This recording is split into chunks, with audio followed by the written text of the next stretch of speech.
Kuya James, ano po ba dapat kong gawin? Halos araw-araw akong inaatake ng sakit ko. Nahihirapan akong huminga, di mawala yung hilo ko.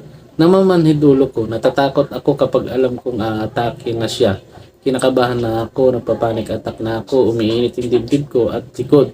Tapos pinagpapawisan ng kamay ko at paa. Pero ang ginagawa ko kapag alam kong andyan na si anxiety, pinapanood ko videos mo. Medyo nawawala po siya. Yun ang pinakamaganda mong ginawa. Kasi alam mo kung bakit. Ganon din ang ginagawa ko dati nung uma-attack sa akin yung anxiety. Nanonood ako. Kumakin mananahimik ako niyan sa sa gilid.